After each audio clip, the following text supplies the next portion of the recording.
All right, here we go. Are we live now? Yeah. Awesome. Well, I'm glad we're live. So the first piece of news we're going to be talking about has nothing to do with the Detroit Pistons directly, but it kind of affects them a little bit because it's a trade to their division. And if you missed it, it's Donovan Mitchell traded to the Cleveland Cavaliers. And this is probably the biggest blockbuster trade of the offseason, I would imagine, if memory serves me correctly. We've been hearing discussions about Donovan Mitchell being traded. I mean, the reports were to the New York Knicks, which made the most sense. I mean, that dude has a gorgeous smile. So you want that on Madison Square. And then, but the Cleveland trade is a little interesting because they were like, hey, look, we have a small backcourt with Darius Garland and Colin Sexton. So we're going to get a little bigger and we're going to get a guy that's an inch taller and we're just going to run with it. I mean, I like the trade. I'm going to like, I really love Donovan Mitchell's game. I think he's going to make it work with Darius Garland. I think he's going to have to be more of an off the ball player to make it work. Because I don't think Darius Garland, I don't think he's the offensive player you want playing off the ball. But it's interesting. You got two ball dominant guards in the backcourt, and I believe it'll work though. But does this trade make Cleveland contenders out of the Eastern Conference? I think it does. I think it does. I think when you add a player like Donovan Mitchell, I think that's something Cleveland was kind of missing last year, is kind of like having like a shooting guard of his caliber. Now, I'm not saying they're going to, make the Eastern Conference Finals by any means, but I mean, you kind of have to look at just the NBA Central Division. I mean, you could have three teams possibly make the playoffs with the Bulls, the Bucks, and now the Cavs.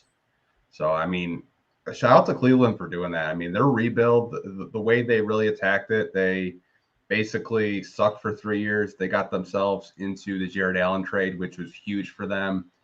They got Caris LeVert, I think, maybe the year after, or maybe the same offseason, and now you trade one of your lottery picks and Colin Sexton and a couple first-round draft picks and some pick swaps for a guy that I believe will, really put them over the top. I mean, shout out to, Colby Altman and the Cleveland Cavaliers for just, making this rebuild only last 3 seasons. So how deep do you think the Cleveland Cavaliers can go in the playoffs with Donovan Mitchell, Darius Garland, and you got to say Evan Mobley? That's probably their big three, but how deep do you think they make it? I definitely think they can get out of the first round. It's just tough to kind of like have a prediction in September when I haven't even seen preseason basketball yet. But I mean, like, it wouldn't surprise me if they were like a top 5 seed. It wouldn't surprise me at all, because I think Jared Allen is probably the rock of that team, because you saw what happened when he got injured. I mean, they went from, I think they might have been a 4 seed all the way down to like an 8 seed. Were they a play-in team? I think they just missed the play-in. I thought they had just missed it, but might be confusing them with, I thought out of the two that had the rookies, out of Cleveland and Toronto, I thought Toronto went the furthest. And I thought, Cleveland, if memory serves me correctly, I thought they had kind of like burned out towards the end of the season and didn't make the play-in. Yeah, I feel like, Jared Allen was a really big piece to their roster.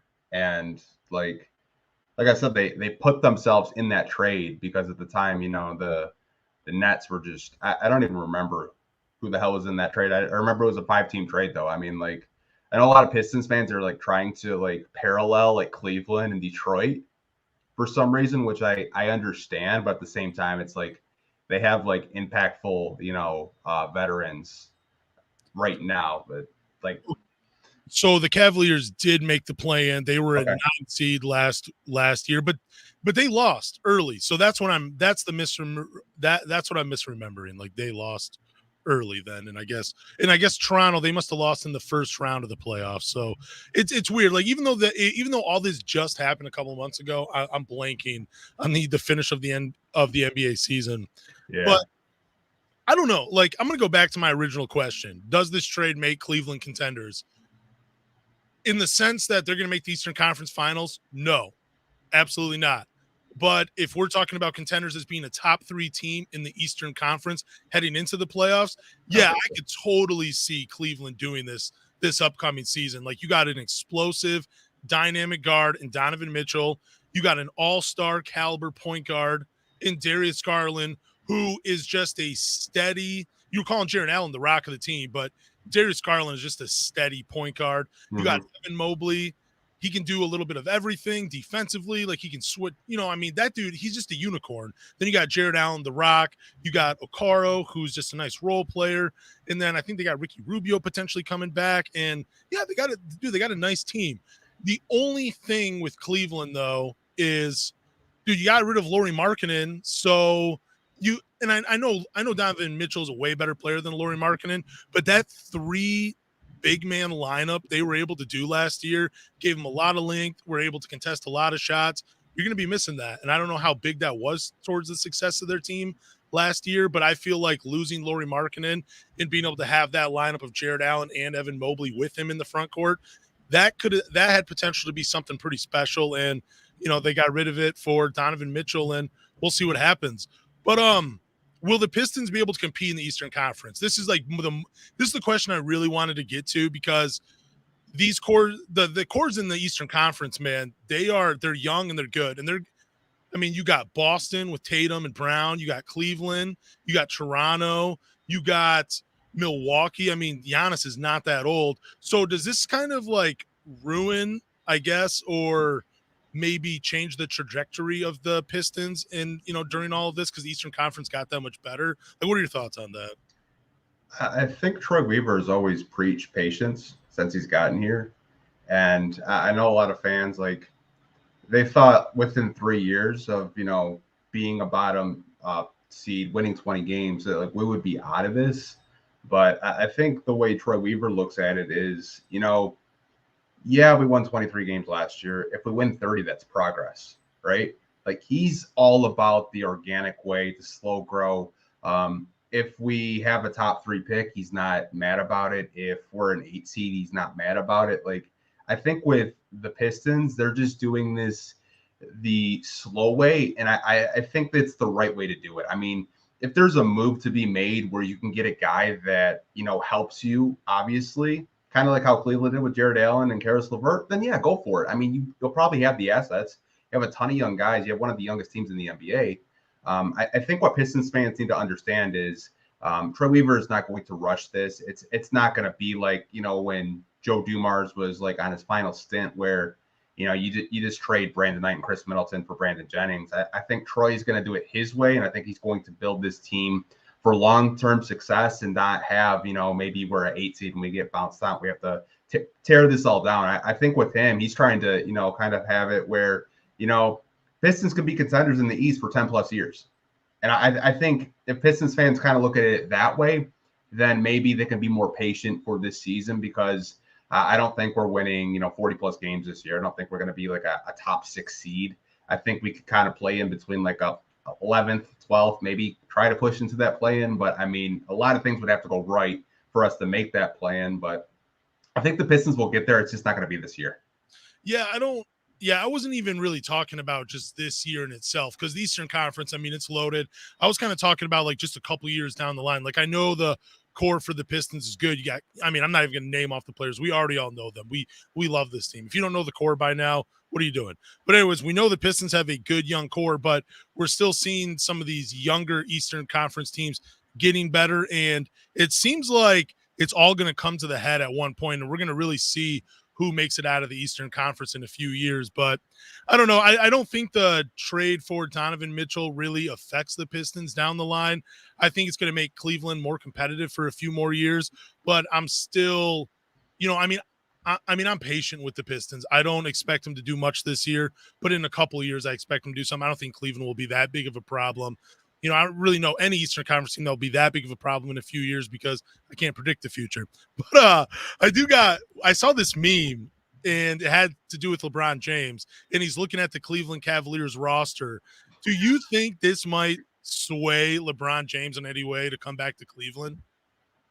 I don't think so. I think that's a hilarious meme, because what is LeBron James? He's the ultimate team destroyer. May, be in the playoffs for a few years and possibly win a chip. But, is it really worth it? Some people say yes, some people say no, but that's really hilarious that people are already making that meme. Who knows what's going to happen in LA this year with that mess? If Westbrook gets traded, who knows? No, I thought like the moment the Cavaliers drafted Evan Mobley and Darius Garland became an all-star, I'm like, oh, LeBron James is like, yes, I can make my return. My kids have grown up. They're ready to compete. That's what I thought when those guys were doing their thing this past season. But, who never knows with LeBron. It'd be funny to see. If he goes back to Cleveland, I hope there is like a really great 30 for 30 documentary just on him returning to Cleveland, because I think there is a conspiracy theory. Well, my conspiracy theory is that he is just leaving this team, letting them become bottom feeders, collecting enough talent, and then he's going back to compete. Like he has it just, he's just talking with them the entire time. Like, just build it up and I'll come back. I just think he can do something like that. I think he'll retire a Laker, honestly. I don't think he's going to go anywhere. Now, we'll see when his sons get drafted. So next up is news on the news segment of the podcast. We'll bring you some headlines that we found during the week. We'll bring you some news stories. We'll bring you a quote or two. We might even drop a hot take from a former NBA player. We'll share our thoughts if we have any. If we don't, we'll just move on.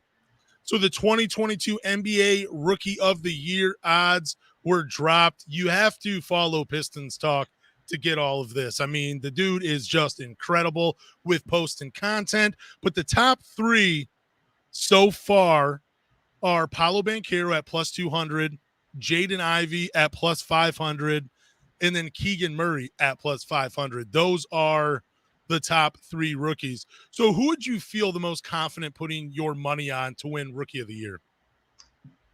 Probably Keegan Murray, honestly. I think – now, this is nothing against Jaden Ivey. Obviously, I'm a Piston fan, but if we kind of look at what happened last year with, Cade, Scotty Barnes, Evan Mobley, the media has kind of made this a winning award for some reason.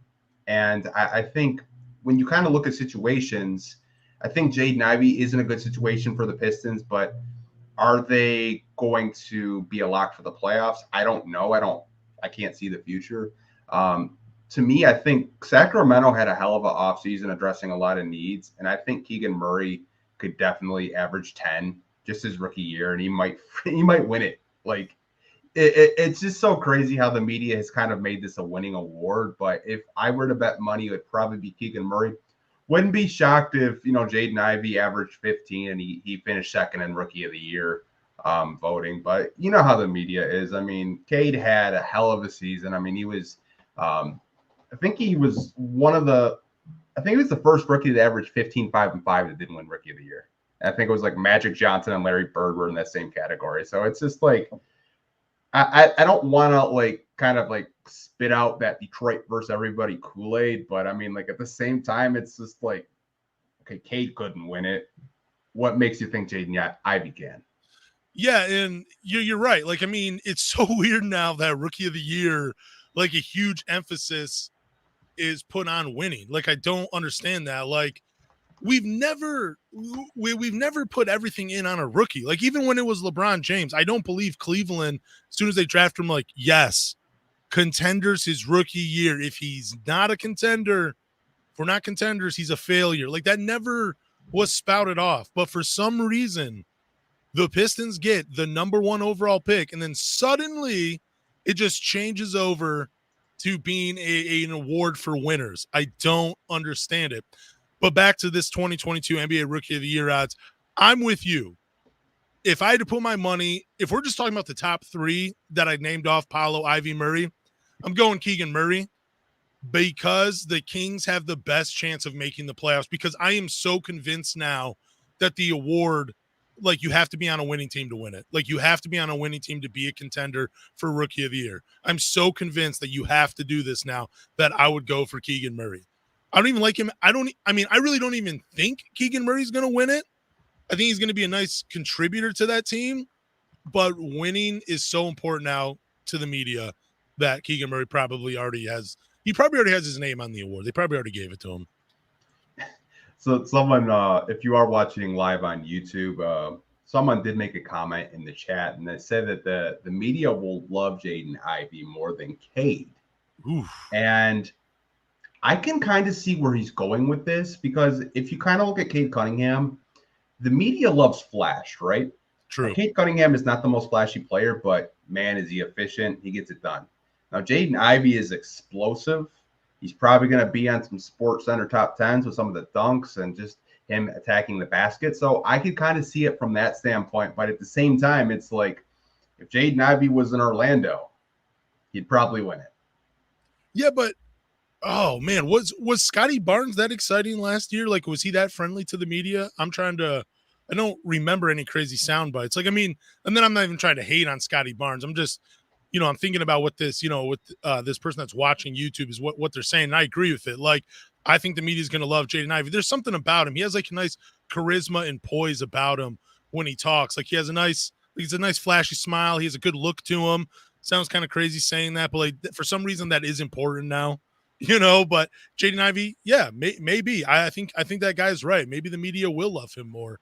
But it's kind of, have you seen the other players on this? Jabari Smith, Benedict Mathurin, Shadon Sharp, Johnny Davis. I hope nobody puts their money on him. Dyson Daniels, Jaden Hardy.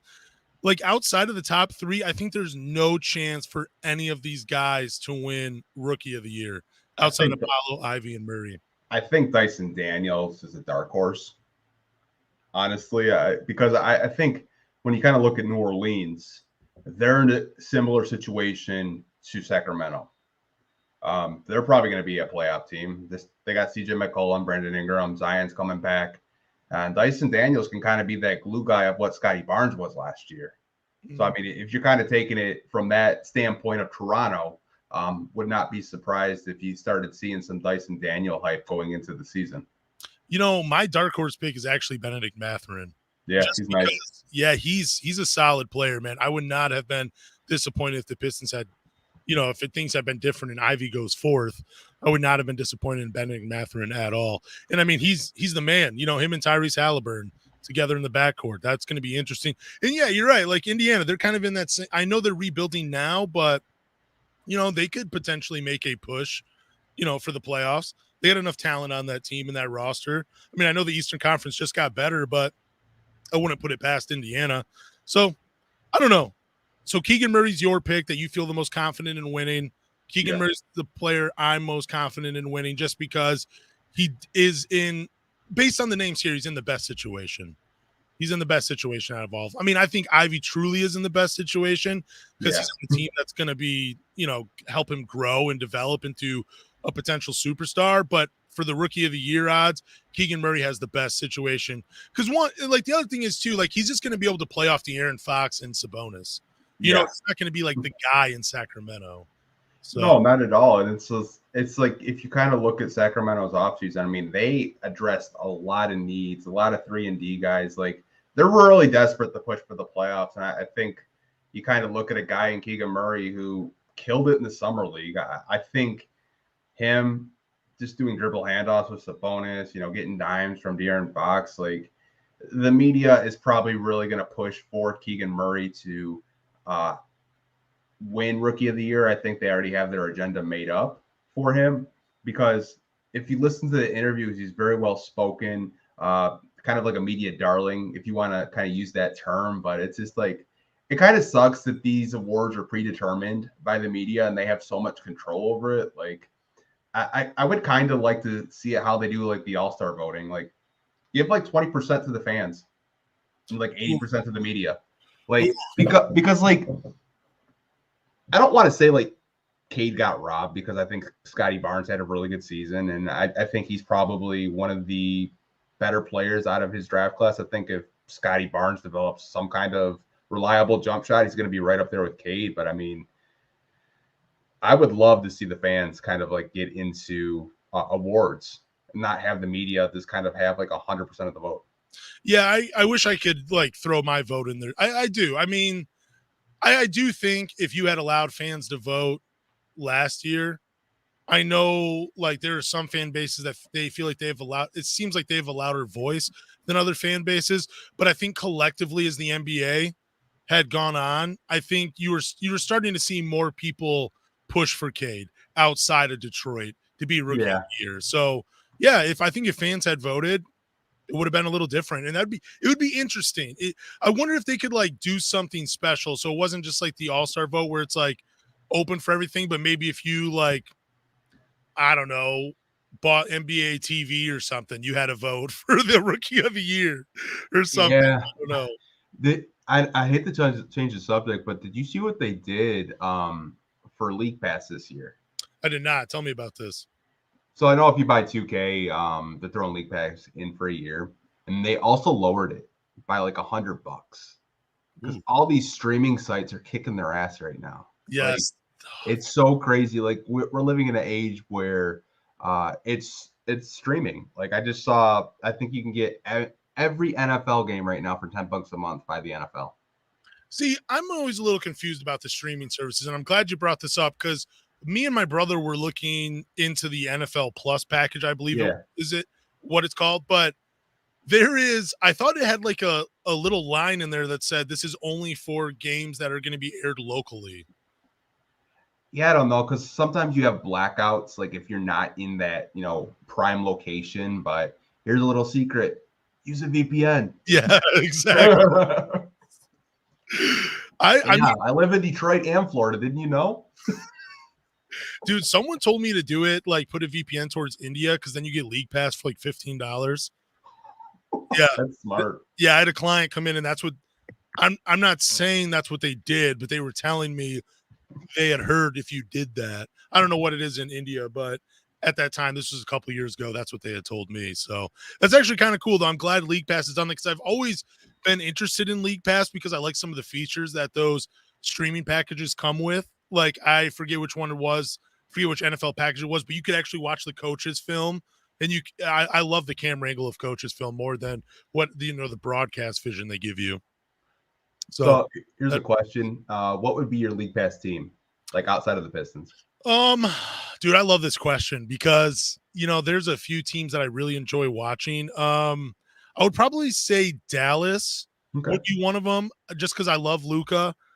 I would have said San Antonio for Dante Murray, but it would be Atlanta now. Him and Trae Young, that's going to be exciting.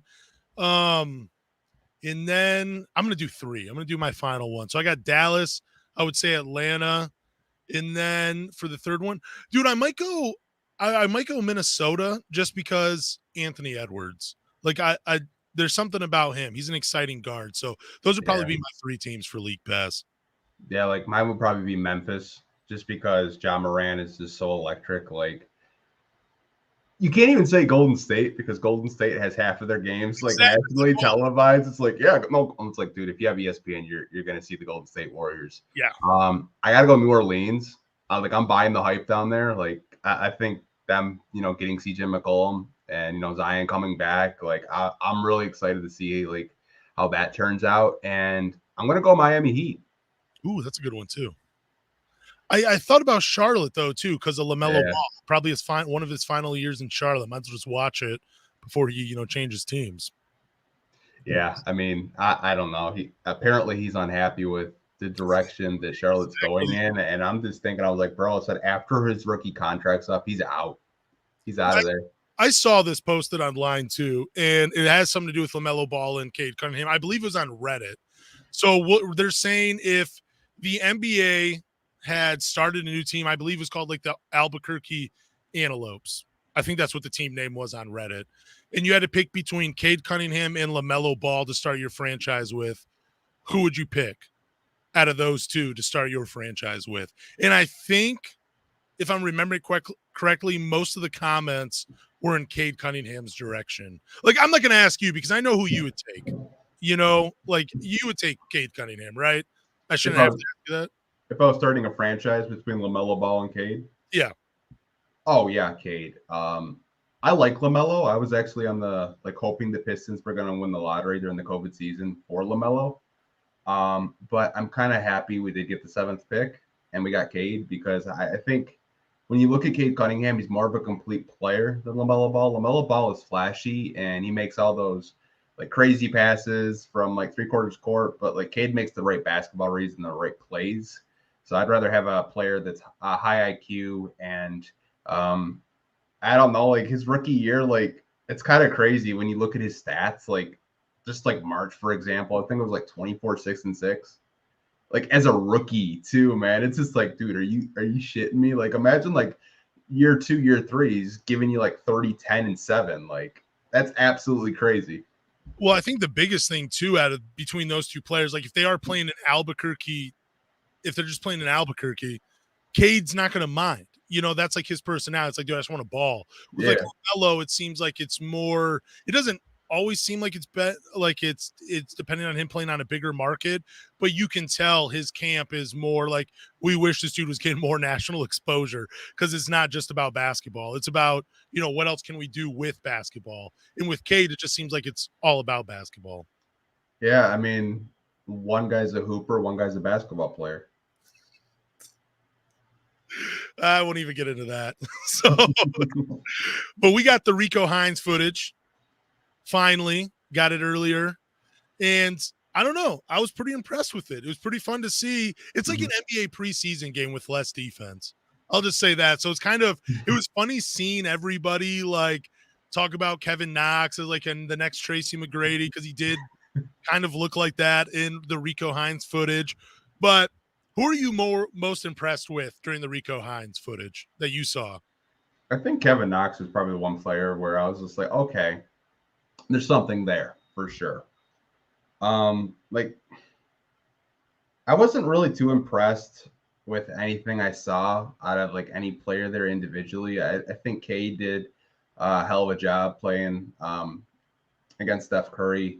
I think the lineup of Corey Joseph, Killian Hayes, Isaiah Stewart, and Marvin Bagley was absolutely atrocious. That I don't even like. There's no way they decided to all play together.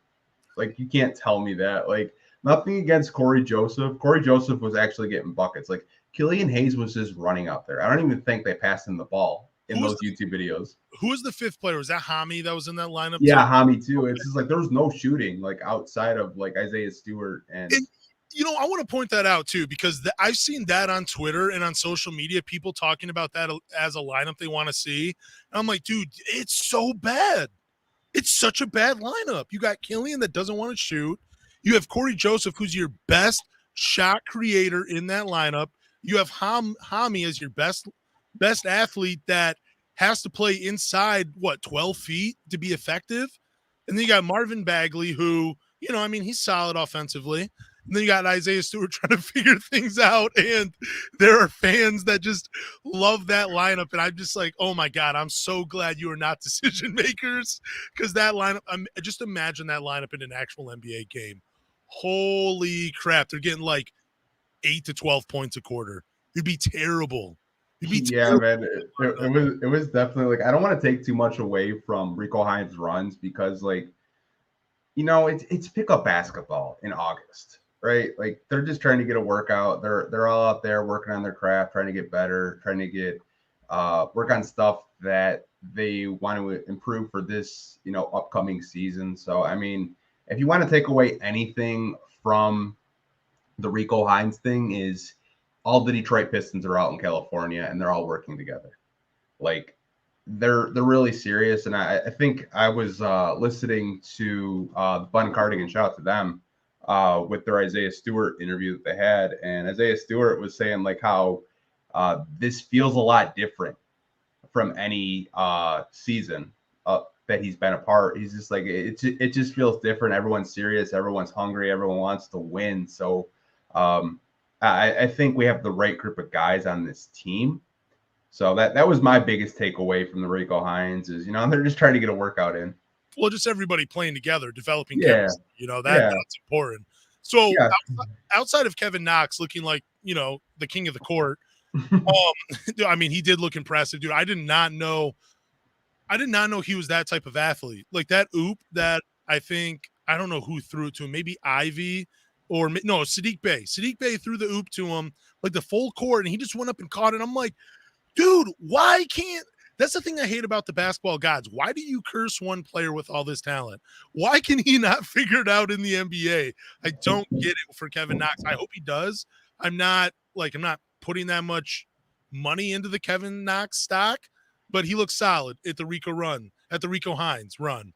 Sadiq Bey, though, impressed me the most by far. He looked like a 3-level scorer, man. And I get it, man. This is like I said earlier, it's preseason basketball without defense. It's a glory. I mean, it's a pickup game. That's what it is. But dude, his dribble looked a little tighter. Mm-hmm. He looked a little crisper with the passes. He knew where the ball was going before he picked up his dribble. He was seeing in my opinion, he was seeing the floor different. And then, I mean, dude, just taking a couple steps in, the mid-range looked good. The 3-point shot looked good. The dribbling looked good. He looked like a more of a complete player in my eyes. Saddiq Bey did. So I was definitely most impressed with him. I was impressed by Isaiah Stewart a lot, and not just for the 3-point shooting. There was this clip in the first 12 minutes that I watched. I forget the timestamp on it, but he's talking to Durant, and he's pointing direction, communicating to him. I think it was Durant. And I'm like, that right there is impressive in itself, because we don't see Isaiah Stewart communicating. So I think he's taken that part of his game to the next level, along with the 3-point shooting, just being more vocal out there, because the Pistons need that. And again, it's just a small, just telling Durant or whoever it was to go to a spot and post up. But just the fact that he was doing it, that just means that's another part of his game that's being developed. And I was impressed with that. Yeah, I mean, I think the past couple of podcasts, you've heard me tell you there's a lot there in Saddiq Bey that, untapped potential. And you laughed at me when I said, hey, kind of reminds me of Kawhi. Reminds me of Kawhi a little bit. Not saying that he's going to be a 2-time NBA champion, a number one option, but just there's similarities to Saddiq Bey and Kawhi Leonard a little bit. When you kind of look at their body types, kind of look at how they like to play. Kawhi Leonard wasn't a knockdown 3-point shooter coming out of college, but Saddiq was. Saddiq is, working on his post game. Like you said, his dribble looked a hell of a lot better. Defensively, he's gotten even better when he did come out of college. I think, to me, he's the one player where it would not surprise me if he averaged 20 points this year. I'm actually starting to fall into that too. And I mean, it only took Rico Hines footage for me to be like, yeah. Saddiq Bey is going to be this guy. But he did. He just looked really impressive against other NBA talent. I could not put my phone down when I was watching. I was like, I just want more Saddiq Bey. I want more Saddiq Bey. I liked Ivy. I mean, the way I want to talk about him too in that, because he made a couple moves where he was just manipulating the defender, and then he passed it off. I'm like, that is something we're going to see at the next level during the regular season. I mean, with Ivy, he's going to be able to manipulate his defender and get an open look for someone.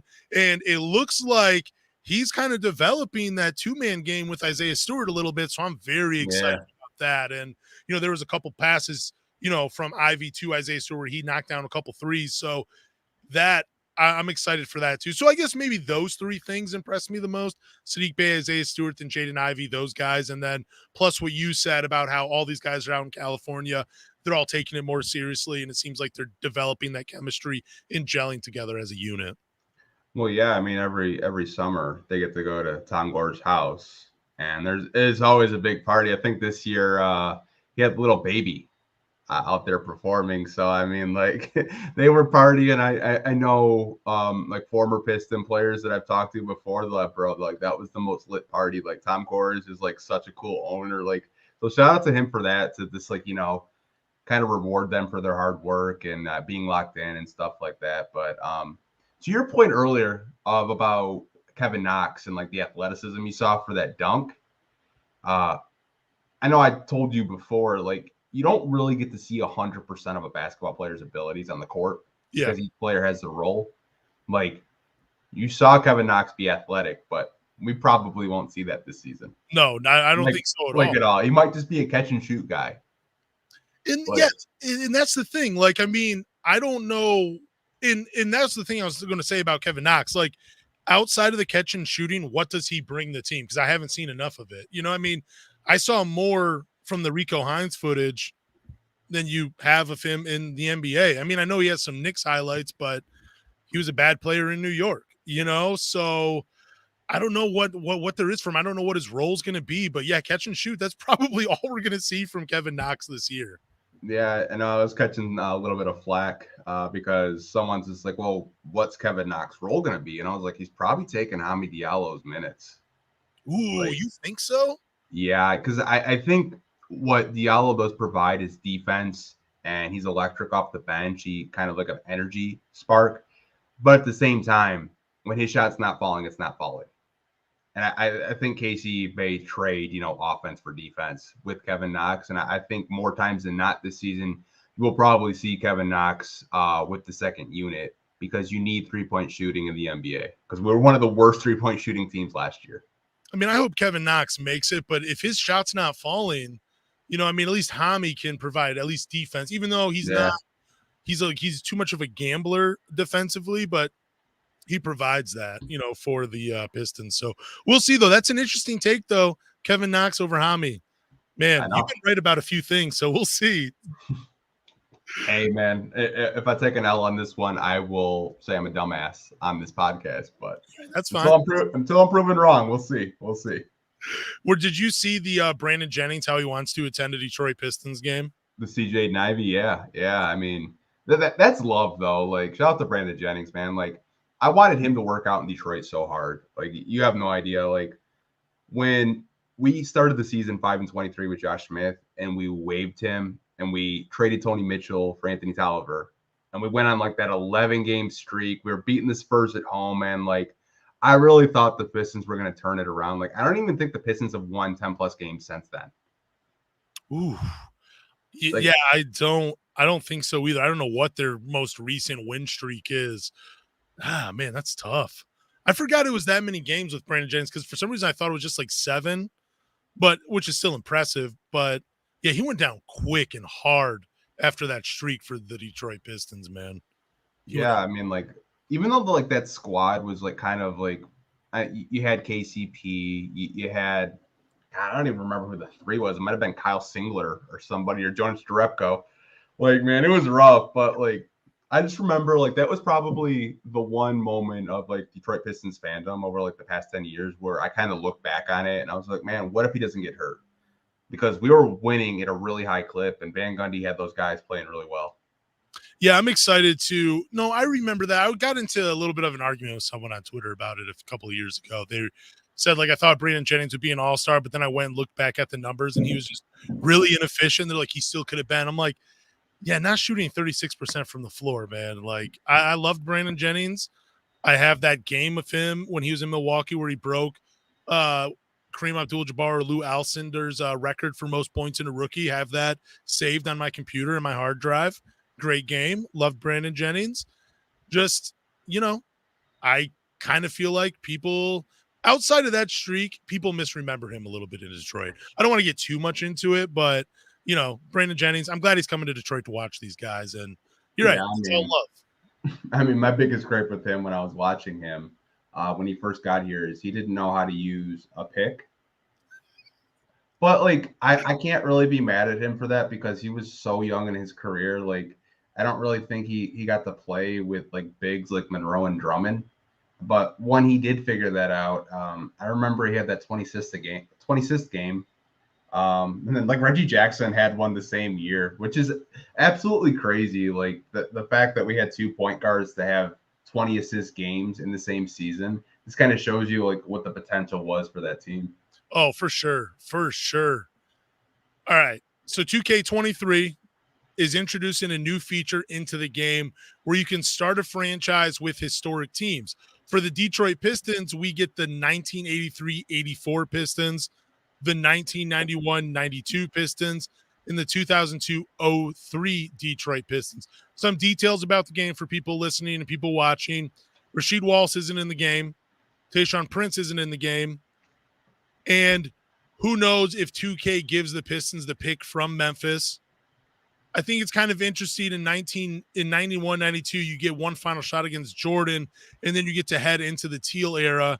And then for 83, 84, I don't really have too much. I mean, you get Isaiah Thomas, Kelly Tripica, I believe, and Tribuca, then Bill Lambier. Those are your three building blocks. So I don't know if you play 2K anymore or what, but what team would you start a franchise with out of these historic teams? Probably the Isaiah Thomas one with Kelly Tripucka in 83. Kind of this, like, I don't know how much, like you get to actually, like, play like a season with them? Oh yeah, you get to go on and without it. So with the 91-92, it's their, I think you start off like at the end of the Bad Boys era, and then you make your way into the Teal era. So you can draft Allen Houston, you can draft Ooh. Grant Hill. I think that's how they're doing it. That's at least what I read online. So that's what I believe is going to happen. So we'll go with that thought. Like, so if you're 83, 84, you get Isaiah Thomas, you get Bill Laimbeer, you get the building blocks for the Detroit Bad Boys. And then what I think is kind of interesting is you can dominate the 80s with the Pistons. You can take away those championships away from the Lakers, away from the Celtics, and be the team of the 80s with that squad. You can change history that way. It's so crazy that we're talking about this because this week I put together an old clip of I think it was Joe Dumars kind of talking about like his pre-draft process in '85. Okay. And him and Karl Malone had interviews during the pre-draft process with the Dallas Mavericks because they had 3 first-round picks. They had 8, 16, and 17. And they basically said, yeah, we're going to draft both of you guys. And they passed on them both. And Joe Dumars did get selected 18th, and I think Karl Malone went 13th. But it's just so crazy, man, because you kind of think of the possibilities of, like, what if the Pistons don't draft Joe Dumars? Like, what if Dallas drafts him? You don't really have a stopper. Like he said, like, when I got there, like, they had John Long, they had Vinnie Johnson. He's like, but they didn't really have a guy to be a stopper and be a defensive guy. And it's just so interesting, man. Like, if you can kind of, like, do that and maybe not draft Joe Dumars, seeing if you can still dominate the 80s, man, that would be really fun. Well, I mean, imagine if you somehow get Jordan on the Pistons. Ooh. You know what I'm saying? Like, because I think you can do things like that. You should be able to make trades because you're doing the franchise mode with an historic team. I'm not going with the 02-03 team. No. They would be they would probably be the least favorite of mine just because I don't get Rasheed Wallace and I don't get Tayshaun Prince. Like, it just feels like you're winning that championship against the Lakers with whoever else. You know what I'm saying? Like, it just doesn't. And I kind of want it to be the same as when they won it with the best 5 alive.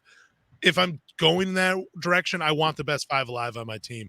But I'm most intrigued by 1991-92 because you get that final shot against the Bulls.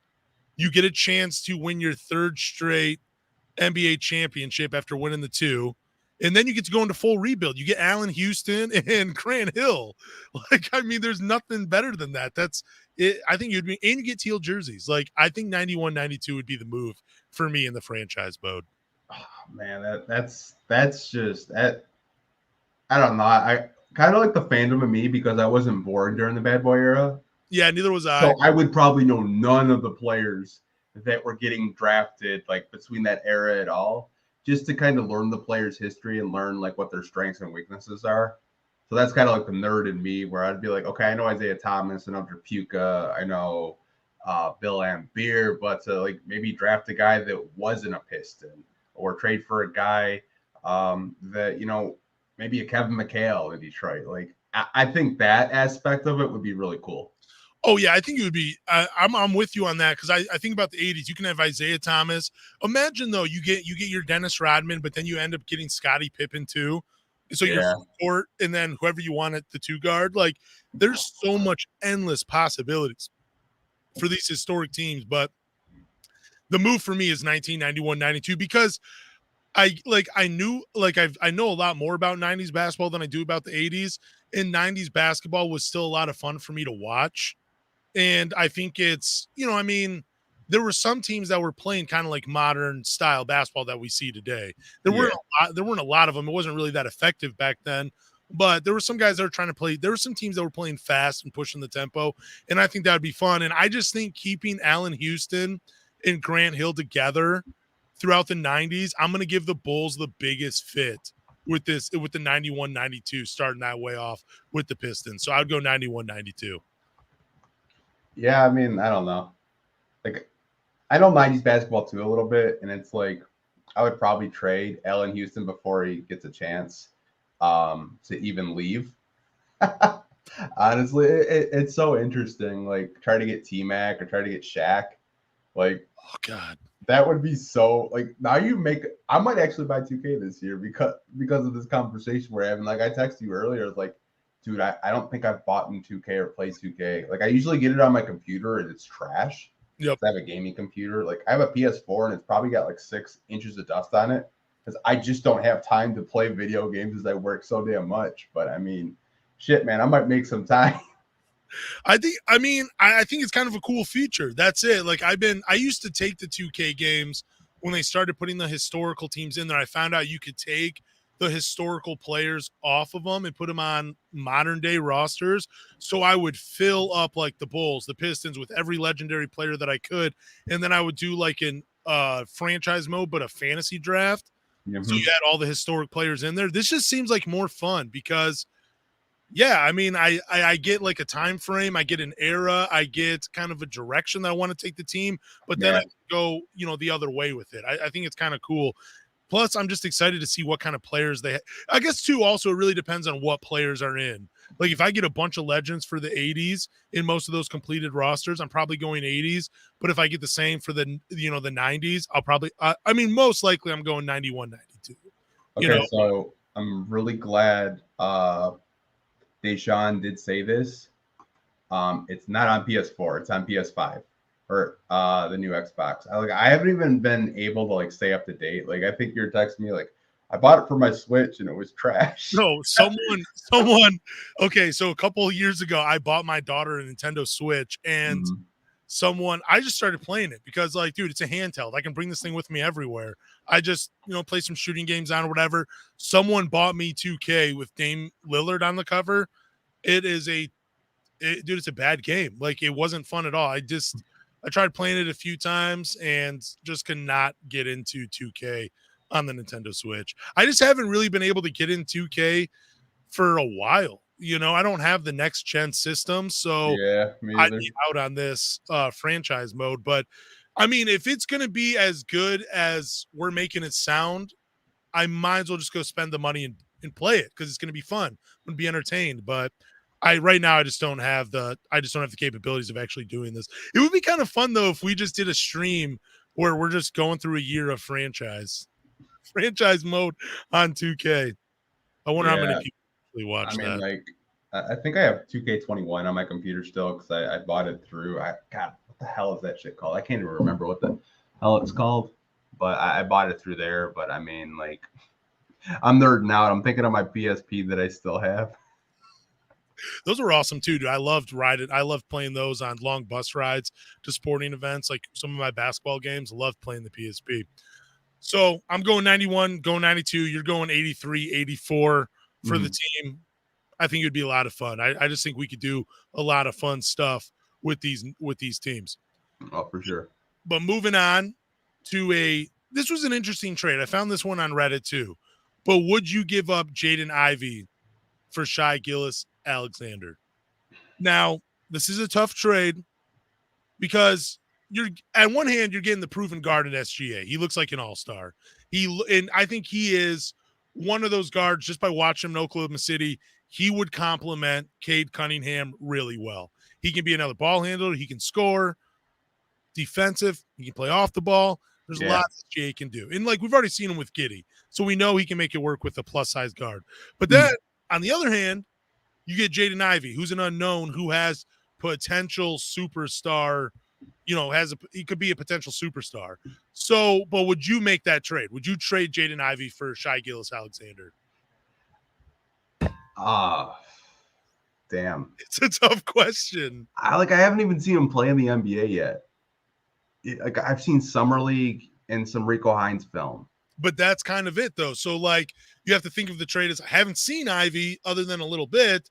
So there is that mystery. He could be this, but then also, what if the trade was available and the Pistons don't take it and Ivy bust out of the NBA? You're going to have to ask me again in 6 months. Okay. Because I just don't have an answer. Like, I don't know what Ivy's going to be. I mean, he could be the next Russell Westbrook for all I know. Like, he could just be a guy that's really athletic, gets to the cup, has similar stats. I mean, you saw the pictures of him, working out with Westbrook, mentoring him. I mean, a lot of people make that comparable of Jaden Ivey to Russell Westbrook. I mean, I don't really see it, but they're both freakish athletic guards. But I mean, I like SGA too, man. SGA's tough. He should be a Piston if we didn't trade for Blake Griffin. But dude, God, yeah, that's a tough one.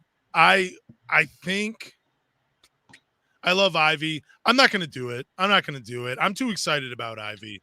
Like, I love SGA. I think he's a solid player. I think he complements Cade really well. I think it pushes the restoring of the Pistons. It accelerates that process by far. And like, there's no more mystery around this team. They are all in on making the playoffs and contending. You know, I don't think it would be a 1-for-1 SGA just straight up for Jaden Ivey. No, there would have to be some players thrown involved in there. So that would also dictate my decision. But if it was just Ivy for SGA, I'm taking my chances with Ivy. As much as I think SGA compliments Cade, I think Ivy's he's gonna be the perfect sidekick for Cade. It's gonna be thunder and lightning out there in Detroit, man. Every game, every time these guys touch the floor together, it's gonna be thunder and lightning. So yeah, I'm keeping Jaden Ivey over SGA. Yeah, man. It's just I kind of look at where he is organizationally, and it's Sam Presti. And there's no way in hell Sam Presti is trading with Troy Weaver. No, like it's you know Sam Presti's probably going to ask for like 3 draft picks for SGA, and who knows what they're going to do with SGA with Chet going down for the year. I mean, they might be another team that's going to be in the lottery for a top 5 pick. They might want to try to get Victor. It's just I know we haven't talked about that, about like Chet getting injured at the Pro-Am. I don't know if you want to talk about that for a little bit. Yeah, go ahead. What are your thoughts on that? Just like Pro-Ams in general, I think are, they're good, but I think a lot of the concerns with people coming out of the draft was his frame, being so big, being, less than 200 pounds. I mean, it was bound to happen, whether it's in a Pro-Am or whether it was this year in the NBA. But I do think it'll be a blessing in disguise for him because he's going to have a lot of time to rehab. And he's going to be in the gym regardless. So, I mean, if he can add a good 15 to 20 pounds, maybe he won't get injured as much. But if you're an OKC fan or just an NBA fan, like that's tough being that high of a draft pick and you're out basically the whole season. I know OKC is probably sick to their stomach. Yeah, but it was kind of a non-contact injury though, right? Like I know LeBron James drove on him, but it wasn't like they collided and fell over or anything. It was LeBron James lowered his shoulder, and it happened to be like a freakish foot injury, which that's the type of injury for guys that are his height and the way they move. That's what concerned me the most. You remember, I was not that concerned about his weight. I thought he'd be fine in the NBA. Like, I mean, I knew he needed to gain weight, but I didn't think that would be such a big deterrent for him of him being successful or not his rookie year. But the foot stuff, because we've seen it so often, like Joel Embiid had it, Ben Simmons had it, Blake Griffin had an injury. So this might sound bad. He's in good company, though, with first overall picks that have faced an injury that ended their rookie year before it started. I mean, look at Joel Embiid. Look at Ben Simmons. Look at Blake Griffin. They're all solid players, all-stars. Yeah. And I know some players some people were saying like maybe NBA players shouldn't play in Pro-Ams because, you kind of risk that chance of getting injured. But like at the same time, like they're going to work out and they might get injured that way. Like I know this isn't like basketball related, but I remember when Nate Burleson, you remember when he was on the Lions? Yeah. And he broke his arm reaching for a pizza from, I think, Domino's or Hungry Howie's or some crap like that. Yeah, and it's so funny that you brought his name up. I was literally just thinking about Nate Burleson breaking his arm because I think he was driving to like a kid's party or something, and one of the pizzas was sliding. He reaches over to grab it, and then he gets into a car accident and breaks his. I mean, it sucks, but yeah, that's what happened to him, and he broke his arm. Like, and then Joseph Fourier, like he was for the Detroit Lions, another Lions player. He was out playing volleyball on the beach. Probably going like 25%. and then sprained his ankle, and he's out of the NFL. Man, freak accidents happen all the time to guys. So I'm all for players playing in pro-ams. I don't think it's that big of a deal. And what I was going to point out with the pro-ams, I don't want to hear NBA players talking about playing 82 games is too much for them. If you're playing this much basketball in the offseason, 82 games is fine. I don't want to hear an NBA player ever complain about that again. Especially, dude, you're playing in the offseason. You're playing games. You're playing over 100 already. You're playing 82 plus the playoffs, and now you're playing pro-ams. LeBron James. Come on, man. I mean, NBA players and Major League Baseball players have guaranteed money regardless. So, I mean, it's not like the NFL where, you know, some of their contract isn't fully guaranteed, you know, like I've never really been like a fan of players saying that, like, well, it's a lot of wear and tear in their body. It is, you know, travel, wear and tear, all of that. But at the same time, I mean, that they're getting paid very well. Even like a bench player that doesn't play anything is still clear and close to $1 million. So it's I mean, dude, I'll put my body through that for that kind of money. Dude, I got to go to the chiropractor and get regular massages just by cutting hair because I got to stand all the time. You know what I'm saying? Like, I mean, your body's going to break down regardless. You know what I'm saying? That whole argument for some NBA players where, like, it's just a grind. Bro, you're a professional athlete. You're one of the only few, you're one of a select few, a group of people that can actually do this for a living. Yeah, the reason you guys can do it is because regular people like me can't do it. It would be hard for me to play 82 games of basketball in 1 year at the NBA level. I'm not built like that. So that's what that also adds to the superhuman element that they can play basketball for 82 games a year. You know, that's because it's not something everybody else can do. If everybody could do it, everybody would be doing it. Yeah, I don't know. I don't like kind of like having those like debates of like, well, they want to play 72 games. I mean, like, my fat ass gets winded playing pickup. Like, straight up, man. Oh, like, I'm not the one that says like, oh, you need to play 82 games, you get your money taken away. Like, I'm not one of those guys. I'm not a shut up and dribble type of guy because I couldn't imagine just the travel, the wear and tear, the practices, waking up at 6 a.m. I mean, they earn their contract. So if they say that they're tired, they're tired. And I think the NBA could probably maybe have maybe more than one all-star break within the season so they're not so damn tired all the damn time. Well, I'm just saying, like, you hear NBA players that say, hey, man, 82 games is a grind, but then you're out playing pro-am basketball. Like, 82 games, yeah, I agree with you. It would be a grind, but you can't say that and then go play, 3 days of pro-am basketball. You know what I'm saying? Like, to me, the optics are just bad where you're complaining about something, but then you're going out and doing it. You're not getting paid to be at a pro-am. You're doing it for free. Like, I mean, I don't think they're being paid for it. It'd be kind of weird if they were. Yeah. But, I don't think they're getting paid any money for it, but you have to remember after the pro-am, they're probably just chilling. They don't have to go on a plane the next morning to, fly to Dallas or something like that. But yeah, that's true. But I don't know. If I'm a pro athlete, I'm not complaining about the games that I play. I mean, at least from my place where I'm sitting in my basement right now. Yeah, I mean, we just sound like a bunch of haters out there. Entitled. We sound entitled, Anthony. That's I mean, I don't care, man. Like, if you think it's too long, it's too long. Like, I don't. All right. So each week we're going to pick a Detroit Piston and predict their season averages. This week, Kevin Knox and Nerlens Noel. I heard you say something to Mike Curtis last week that there's rumors around that Nerlens Noel might not even play a minute for the Detroit Pistons this year. Or something along those lines.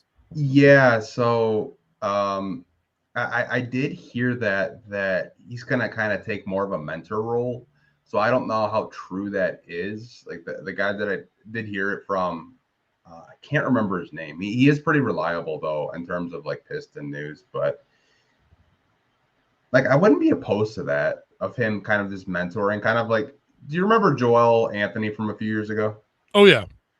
Like kind of having that mentorship role where you don't play a bunch, but you're just a pro's pro. Like you're helping the younger guys, whether it's helping Isaiah Stewart or Jalen Duren or even Kelly Olynyk for that matter, kind of just, maybe helping them with timing with block shots or being a communicator out there, or, kind of sitting down with them and studying film together. But like, if that's going to be his role, I'm not opposed to it, because I'm sure a contending team would love to trade for a Nerlens Noel.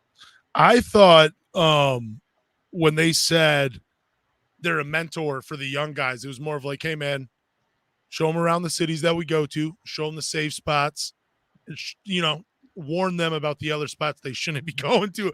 I thought that was more the mentorship for a professional athlete. Like, hey, man, just take care of them when you guys are out.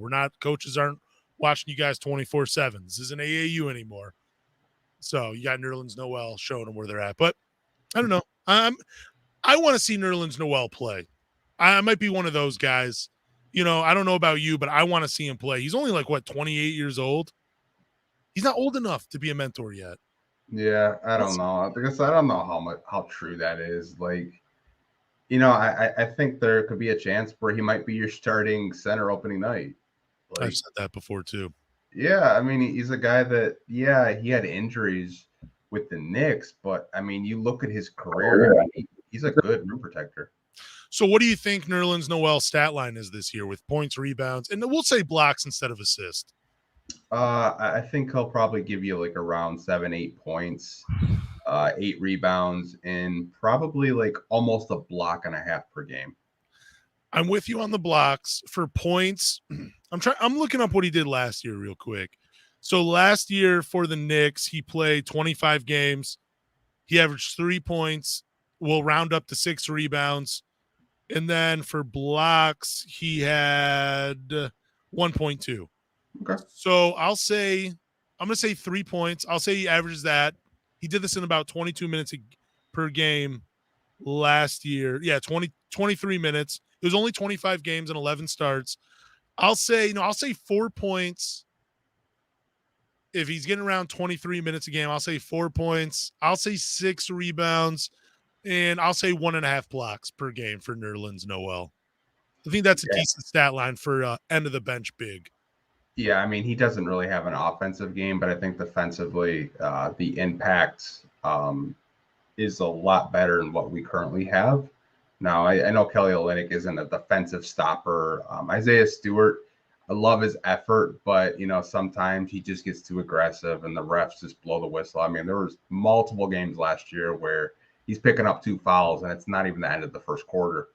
So I think Nerlens Noel will be a very good veteran for him to lean on. So, also with Nerlens Noel, I was going to say this, like, if you play him at the 5, you're not like, you can go with different lineups. Like, you could play Kelly Olynyk at the, I mean, you really wouldn't want to, but with Nerlens Noel, you get like, you get the shot blocker, you get the defensive communicator, you get the athlete that can roll to the rim and, catch lobs. So he's a nice piece in that regard. But I think with Nerlens Noel, you could do some fun lineups with him, man. It would kind of be like the defensive version of Marvin Bagley. With Marvin Bagley, you get more of the offensive stuff, not so much the defense. With Nerlens Noel, you get more of the defensive stuff, but you also get the lob threat, the vertical spacer in Nerlens Noel. That's why I think he plays this year. That's why I think Nerlens Noel plays, is because he offers you that offensively, and then defensively, he's probably the best big man we have defensively. Yeah, and you also have to think is, what are the Pistons' goals this year? Exactly. I mean, if they're really pushing for the playoffs, you might want to lean on your veterans more than a younger player. But like I said, I don't really think they're going to prioritize playing Nerlens Noel 30+ minutes like they did Corey Joseph last year. I don't think that's going to be the case. No, I don't think so either. I think like low 20s is fine with Nerlens Noel. I think he'd be happy with that. I think he still wants to play. But let's get on to Kevin Knox. You know what his career averages are? 8 points, 3 rebounds, and assists per game in 212 games. So what do you think Kevin Knox averages this year for the Detroit Pistons? That's tough. Yeah, because we don't know what he's going to do. Because, like, I'm going to share with you his last 13 games for the Knicks, he averaged 3.6 points, 2 rebounds, And then his last 17 games for the Hawks, he averaged 3 points and 1 rebound. And then 6, 4, and 3 for the complete 30 games at the age of 22. He averaged 3 points per game. So he's just going down. It's gone from 12 to 6 to 4 to 3 to 3 to 2.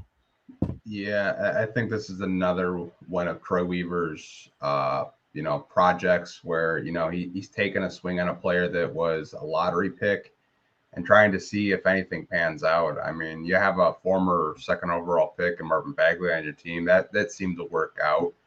You tried it with Dennis Smith Jr. You tried it with Josh Jackson. Now, Josh Jackson did have some pretty good numbers here in Detroit, but I think if I were to put a number on Kevin Knox, I think I'm going to go around 9 points, 2 rebounds, and I think he's going to shoot around 36% from 3. Ooh, I'm going to say 6 points because I don't think he's going to play every game. I think he's going to have those moments where, he catches a little bit of fire. That's going to help his average because he's not going to play all 82 games. So I'll say 6 points, 2 rebounds, and 0.6 assists. And I'll say he shoots around 33% from 3. Yeah, something tells me that he's going to be a guy where people are going to be like, man, how did the Pistons get him? I think Casey is going to have a role for him where it plays more to his strengths and not his weaknesses. I think him being under Thibodeau was just a disaster.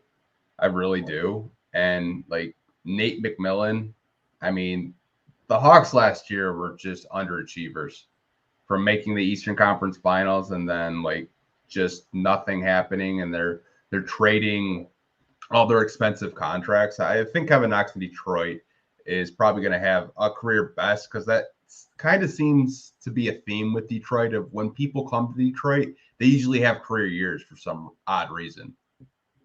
Yeah, I think he's only 22. I'm rooting for him. My fingers are crossed, dude. I just don't know, man. It's just not clicking for him. And I mean, you can see it. It's like his confidence is hurt. I hope it works in Detroit for him. I really do, because this kind of feels like this is one of his last shots, in being an NBA player. And he definitely has the talent and the athletic ability to be a player in this league. But for some reason, it just does not click for him. I do not understand why. Hopefully that changes. Yeah, I think there's something there. I think the reason why they went out and got Knox is because they're probably thinking in the back of their head, okay, we love Hami Diallo, love his energy, but the shot's not falling. I need someone to call off the bench to, knock down those threes. If Killian's, kicking it out in the corner, or maybe he plays with Cade in the closing minutes. They need more of that shooting, and that's something he does provide. I will say, if Kevin Knox can give me the Hami effort, doesn't have to be that energy spark off the bench. If he can give me the effort defensively like a Hami, I would take Kevin Knox in the rotation over Hami Diallo, because Hami's shot is broken. It's not gonna be there. I saw people saying if he just figures this out, he's an all-star. It's never gonna happen for Hami. It's just not. I mean, for some players, it just doesn't. He's found success as the player he is, and he'll continue to find success in the NBA as the player is. Why would he change it? Why would he do that? He'll be fine. But Kevin Knox, if he can give me the effort of Hami, I like him over Hami in the rotation, just because when that shot's falling, dude, it's falling. He has a good-looking shot. He just needs a little bit more confidence. Yeah, I mean, you kind of look at the Pistons bench. It's actually really improved. Oh, yeah. It wouldn't surprise me if some nights Killian Hayes has 9-10 assists, because he's just going to have guys to, throw lobs to, or have a guy wide open in the corner. I think this is going to be a really fun season, man. I can't wait. No, neither can I. I'm very excited for this season, man. I cannot wait for regular season NBA basketball to be back on my TV. Cannot wait. No more summer runs. I mean, dude, I gotta admit, dude, watching those Rico Hines footage, dude, it was pretty cool to see it, man. It got me real excited for watching the Detroit Pistons, man. That was a lot of fun to watch that. But man, I need the real thing. I'm itching, man. This time of year, it's basketball content is starving. I think before we went on, I told you, I said, hey, did you see who Larissa Pimpin is hanging out with? Like, Yeah, that's how bad basketball content is right now. Like, she's hanging out with Michael Jordan's son. Like, I'm not gonna lie though, dude. I love the gossip that comes from the NBA circle. I'm so glad we're getting this stuff too during the off season. It's so, I mean, like it's kind of weird. Like it's turning into like entertainment tonight, sometimes with the NBA off season. But it's just so damn exciting to me, man, that we're getting this much content about other than just like basketball games. We're getting more. It's pretty cool. I really like it. And dude, shout out to Marcus Jordan, man, pulling a real one. man, I wouldn't be around that chick. No, I'm just kidding, but it's just so funny that, dude, Scottie Pippen is taking the back seat to a Jordan again. It's unbelievable. Oh man, dude, that's an all-time quote. That's getting clipped. Oh, please clip.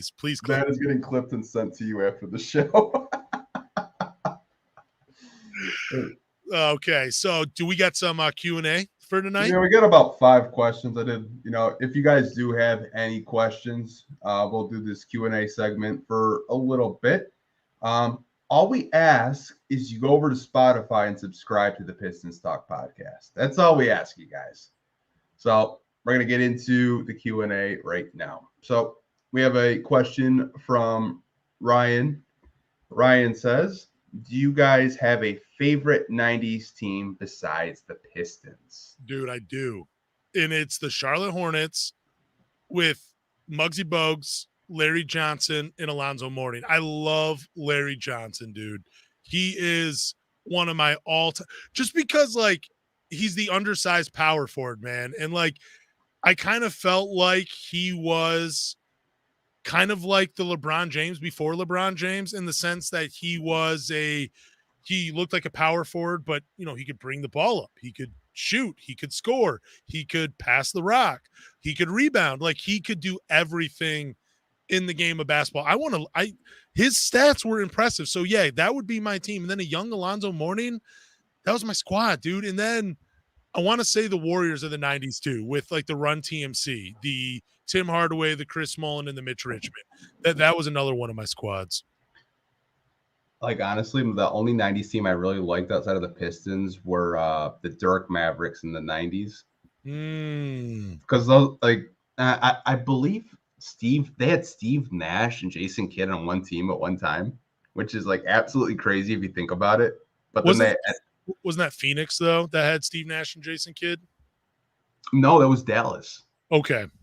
Yeah, they had him for a little bit and then they traded him. But I've always been a fan of Dirk Nowitzki. It's just I just love his game. I love power forwards that can stretch the floor and kind of do everything a guard can. But that's just me.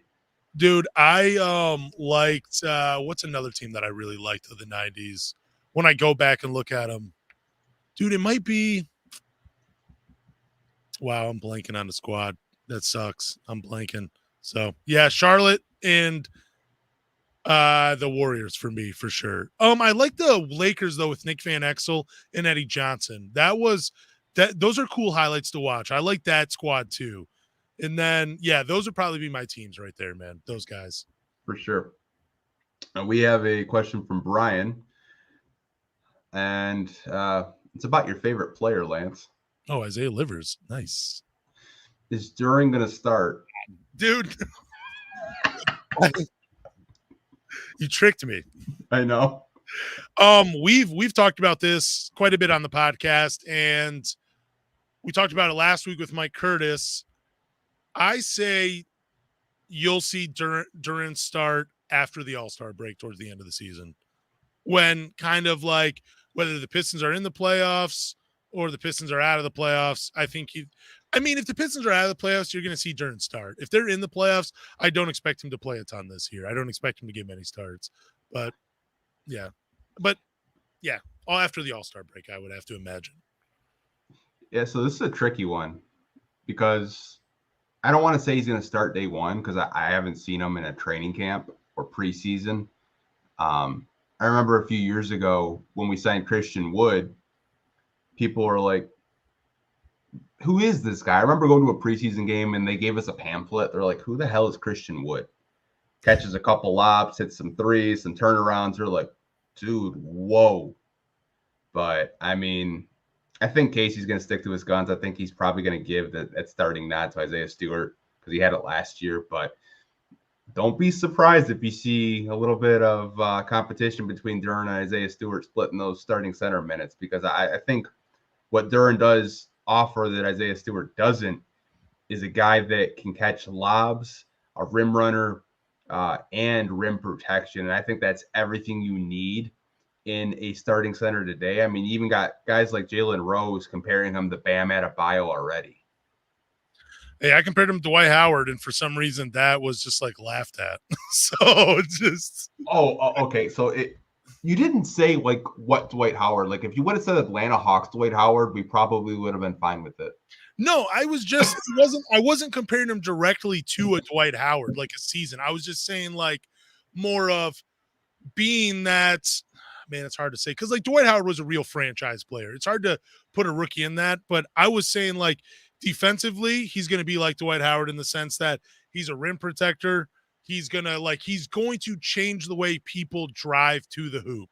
That's what I believe Duren's ceiling is. Like players were afraid to attack Dwight Howard. They were afraid to attack Ben Wallace, but since we're on the topic of Dwight Howard, we're going to keep it at that.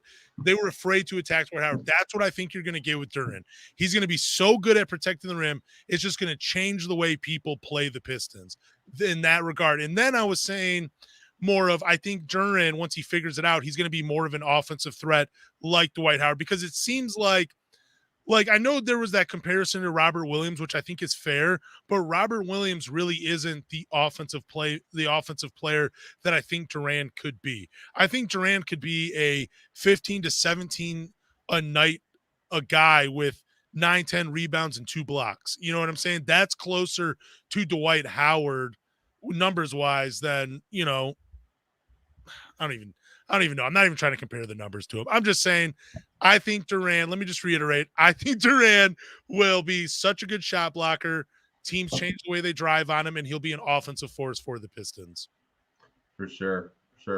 We have a question from my guy, Ben.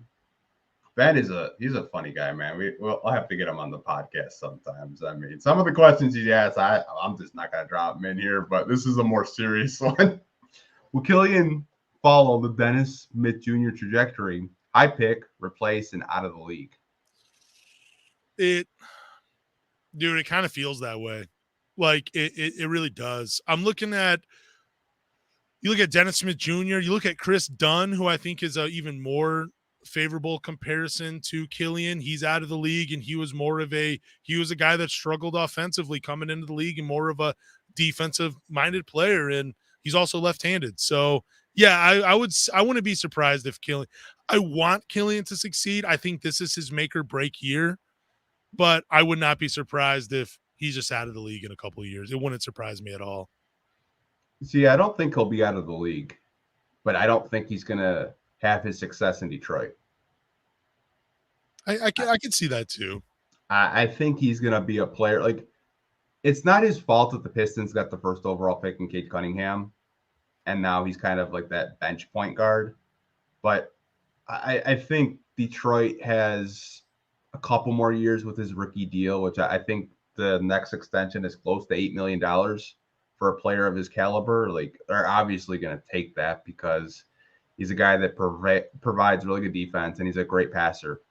But I think you might kind of see a Spencer Dinwiddie situation where the Pistons give up on him, and he's a guy that figures it out. He figures out how to attack. He figures out how to shoot that 3-point shot more consistently. I just don't think it's going to be with the Pistons, and I know some fans probably don't want to hear that. I just don't think they're going to be patient enough to wait for him to finally, figure everything out. See, 2 things real quick. One, it is his fault we got the number 1 overall pick because he had a terrible rookie year. And secondly, he just looks overwhelmed in the NBA, man. Like, I don't know what it is. Like, you see sometimes like the lights are clicking on, but then other times you're like, Dude, I don't know, dude. I don't know about him because like he has the size, he has, you know, I mean, he has the passing ability, he has the defense to be elite on that side, but for some reason, like he is allergic to scoring the basketball. I don't get it, and like I hate saying that about him, but it's the truth. Like he's a, I really want Killian to be successful, man. I really do. I think him coming off the bench is probably the only way he finds success in the NBA. I really do. Yeah, I don't know. I kind of look at him as a project player, and it's just like I think if he goes to a right situation, like Ryan in the YouTube chat just said, if he goes to San Antonio, he could possibly be a Tony Parker-esque for Greg Popovich. Yeah, but what makes you say that though? Like, what about his game makes you say Tony Parker? Because he doesn't have like if he even just could like had a float like a mid range game, like if he could just get to the lane and throw up some floaters with consistency, I would be like, yeah, I agree with you. But even that part of his game, it's just kind of hit or miss from time to time. Yeah, I think this year will be very telling, kind of like what direction the Pistons will go in with Killian Hayes, but I don't think it's going to be a thing where we're talking about, well, we're paying a backup point guard $9 million. You know what I mean? That was a seventh overall pick. I think people look at that seventh overall pick and their expectations are really high. And they should be, because when you're a high lottery pick like that, people expect you to, contribute. And offensively right now, he hasn't really contributed in terms of shooting, but in terms of passing ability and being able to guard a point guard through center, I think he has done that. For the Pistons to kind of give up on him, it wouldn't surprise me, because I just don't think they're going to be patient enough to develop him. I think they'll be to a point next season, not this season, but next season, where they're trying to push for the playoffs, and they don't want to be worried saying, well, Killian's shot still isn't going in. Let's give it another year. I just think they might just cut the cord and look for a backup point guard that can shoot the basketball. Yeah, and it's so weird, like, because he does do other things really well. Like, he can set guys up, he plays defense, but that whole shooting thing, it just knocks him down. It takes away all. You could be the best defensive player in the NBA, but if you can't make a basket, if you can't be a threat offensively, nobody gives a shit. Like, nobody cares. I mean, Tony Allen, like, even though he couldn't really shoot, he could still contribute a little bit offensively, where you're like, damn, we got to have this guy on the floor because he's so elite defensively. Killian has not entered that conversation yet, but even what he does defensively now, who cares if you can't put the ball in the basket, man? Like, it almost eliminates it. You can shut someone down, but then you can't go and get a basket. Like, I don't know. It's kind of weird for Killian, man. I'm still rooting for him. I'm checking Twitter because people are I know they're trolling me, because people said, did you hear that Thon Maker is going to be on the Pistons? What? Yeah, I don't like. I had to check Twitter for a second. I'm like, bro, there's no way the Pistons are bringing back Thon. The only thing I saw was his brother get an Exhibit 10 day from the Washington Wizards. You guys don't troll me like that. You damn near gave me a heart attack. Yeah, I'm looking now too, and yeah, I don't see anything about Thon Maker. Yeah, this is the question we got. Should we start Thon over Duran? Dude, that is the one player I would not start over Duran. Thon Maker, man. Oh, man. You remember the Thin Towers? I do. I do. Oh, man, that's awesome. Oh, man. Oh, this is another kind of a Killian question. So, would you trade Killian for a 2023/2024 first round pick for Herb Jones from New Orleans? Yeah, I would. New Orleans wants to trade Herb Jones. Like, I don't know if you guys want to watch the tape on him defensively. Man, he's nice.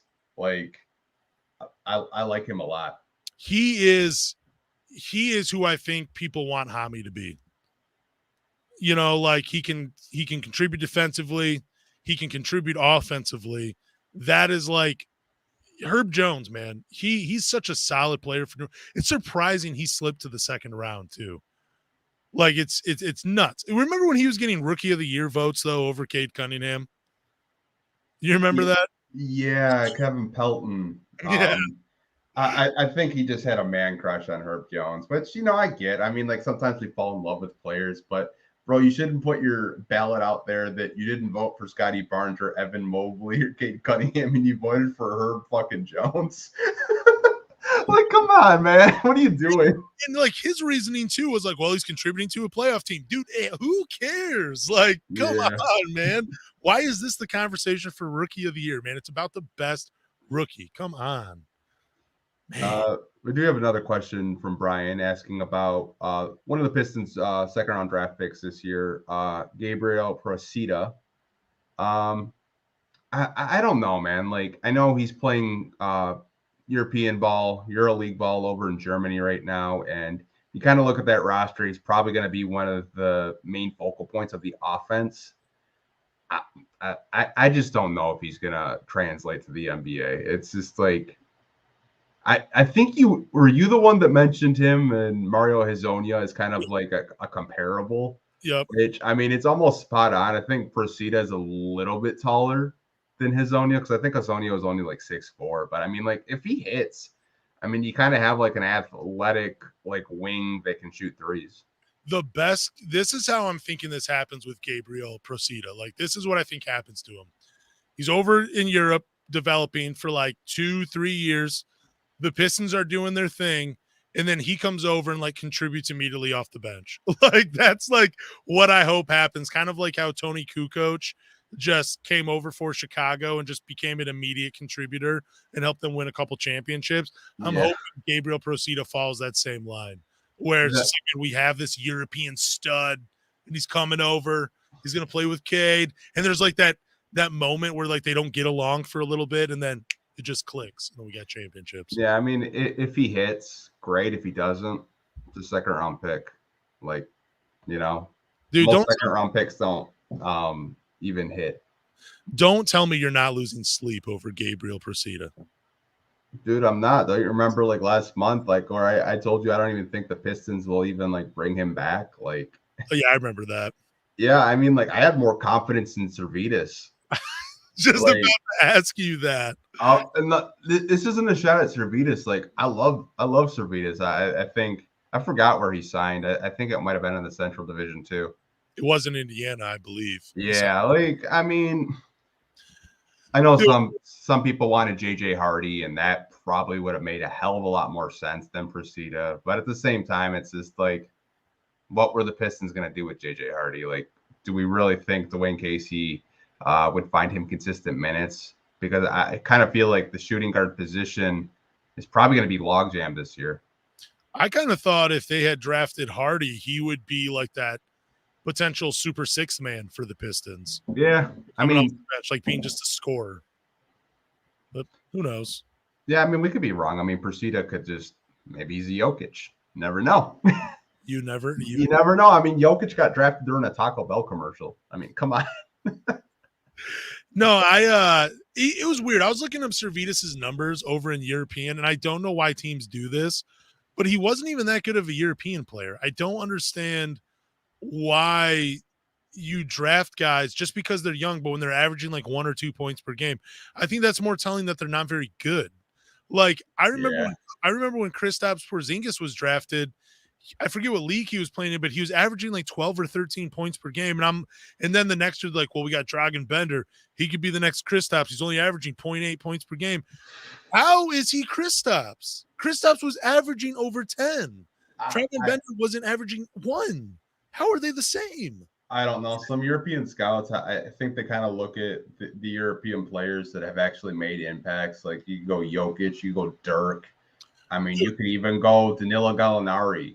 I mean, like, you never really know, but it's like when you miss and they're that bad, you're probably losing your job over it. Like Phoenix, like you said, when they did draft Dragan Bender and Marquise Chris, those were both misses, and that GM isn't with Phoenix anymore.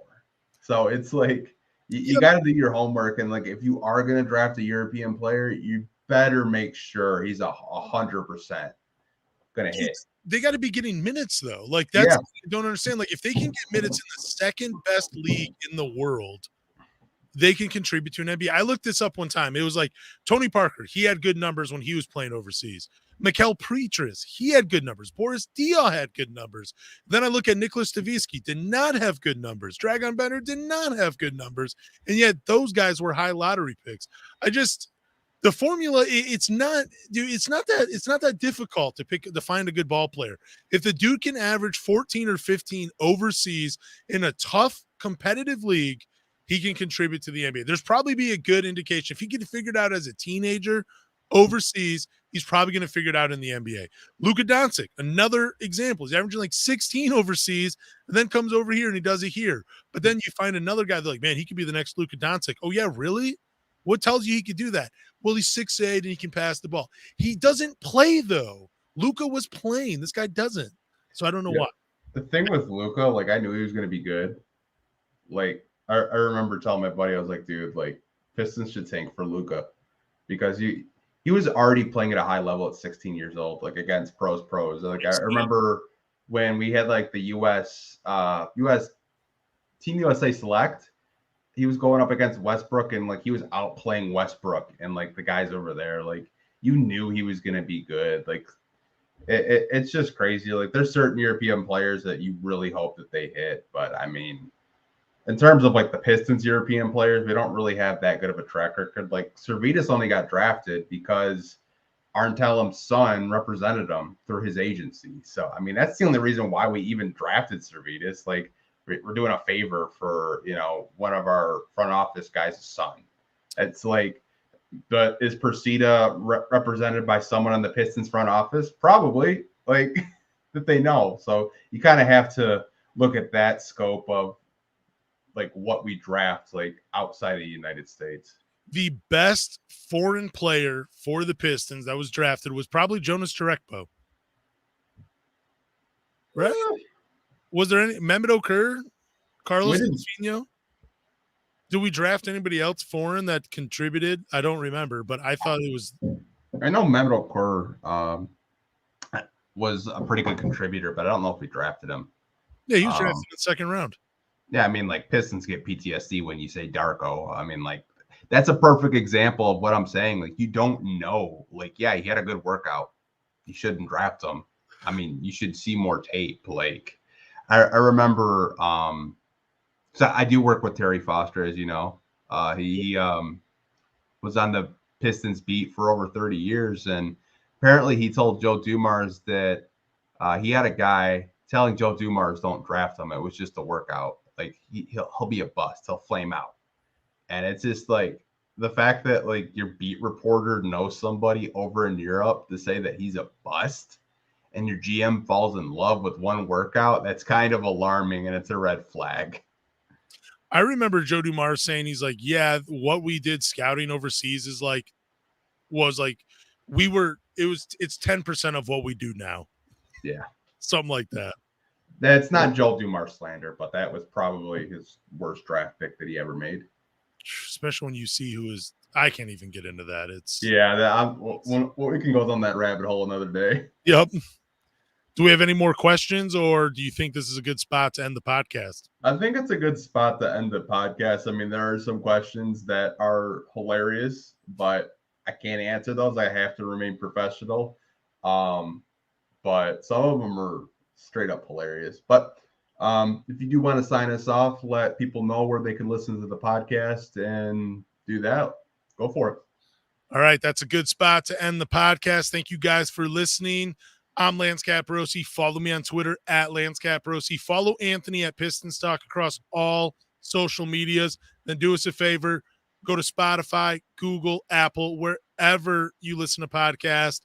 Subscribe, drop a rating, leave a review, and more importantly, tell a Pistons fan. See you guys next week.